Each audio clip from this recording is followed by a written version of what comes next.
national officers, past national commanders, members of the NEC, and all of our special guests. Last week marked the anniversary of a very sad chapter in history. 50 years ago, April 30th, 1975, the South Vietnamese government fell. This was not the ending that many veterans, some of whom are in this room today, had hoped for when they spilled blood, sweat, and tears in a country far from their homes. Make no mistake about it, this was a policy failure, not a military one. Our Vietnam veterans fought bravely and served honorably. They won the battles while politicians and opinion makers lost the war. To all Vietnam veterans, the American Legion says, thank you and welcome home. The despair that many Vietnam veterans still feel today is not unlike what our Afghanistan veterans have also experienced with the poorly planned withdrawal from that country just a few years ago. Whether psychological trauma was induced by war or any other circumstances, the American Legion is a friend to all veterans. We know that it is okay to not be okay as long as we are there with our brothers and sisters. You are why the American Legion exists and why we have Be the One. Loss of a job can also be traumatic. Our Washington office is fully engaged with the administration and Congress in stressing the importance of veterans' preference in hiring and also retention. In fact, we are engaged on all major issues regarding veterans. We have been repeatedly assured by the VA Secretary and members of Congress that the reductions will not impact benefits and the health care. Those who attended the Washington conference heard Secretary Doug Collins publicly profess his commitment to veterans. We will continue to monitor the impact of these policies as we advocate for all veterans. The administration recently announced a 4% increase in the VA budget. This fits in well with our legislative agenda. I believe the most effective form of advocacy is through action. Last year, American Legion service officers helped more than 1.2 million veterans free of charge with their VA disability claims and health care needs. Again, that's 1.2 million.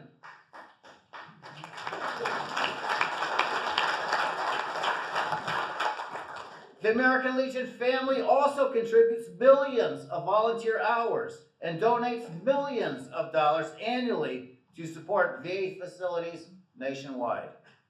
Each year, the American Legion at the community, department, and national levels is involved with more than 1,100 career events to help veterans and their families transition. And we continue to help those who are still serving in the military today. When I visited Shaw Air Force Base in March, I heard from command officials and community members that airmen stationed there receive approximately $400 less in monthly housing allowances than those stationed at nearby Fort Jackson. It didn't seem right to most of the personnel there. There also isn't a single military dining facility available for use at Shaw. We have brought this to the attention of Congress. If we want to attract and retain the best volunteers to serve, we must insist that the quality of life for families is worthy of that service.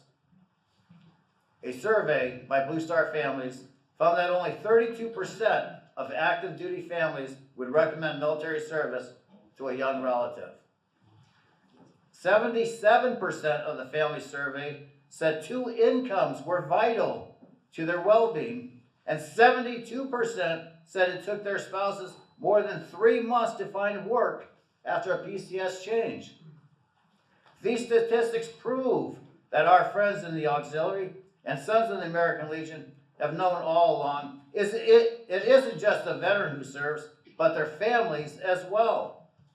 That's why we so strongly advocated for the Elizabeth Dole Act, which was signed in January. That's why we are calling for VA home loan transferability for family members, and why we want spouses of the fallen to be able to keep their benefits when they remarry. Family is vitally important to the American Legion, not just those that include veterans. Our youth programs benefit entire communities and mold the leaders of tomorrow. This month, some remarkable young people will be arriving at Hillsdale College for our National Oratorical Contest Finals. Not only will these high school students showcase their enormous talent, but they will be benefiting from a special relationship that the American Legion has developed with that historic campus. This is a college that cherishes the Constitution and America's glorious history. I began my remarks by reflecting on tragic anniversary, the fall of Saigon, but we have much to celebrate. 250 years ago, the Army, Navy, and Marine Corps were established. Next year marks the 250th birthday of the founding of this great nation. There are some resolutions for you to consider about the nature of these celebrations and the vital role that the American Legion can play in these events.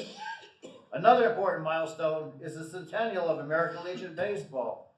In 1925, John Griffith introduced his vision of the program to the South Dakota Department Convention.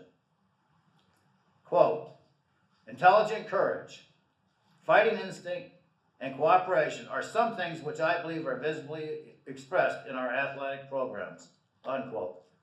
Griffith told delegates 100 years ago. Quote, American Legion Post, as a matter of citizenship training, could easily carry out such athletic activities throughout the United States, unquote. Over the last century, it is conservatively estimated that 10 million young people have played American Legion baseball. I can't tell you how many times since I've been commander that I've met with a public official, a military member, or a community leader who has told me about their experience as a participant in one of our youth programs. Baseball, oratoricals, Boys and Girls State, shooting sports, you name it. Our programs touch many, and they do make a difference. We may have 1.5 billion members of the American Legion, but our outreach is at least 100 times that. Let's continue moving the American Legion family forward. Let's continue moving the United States of America forward. God bless each and every one of us. Look forward to a productive meeting. Thank you.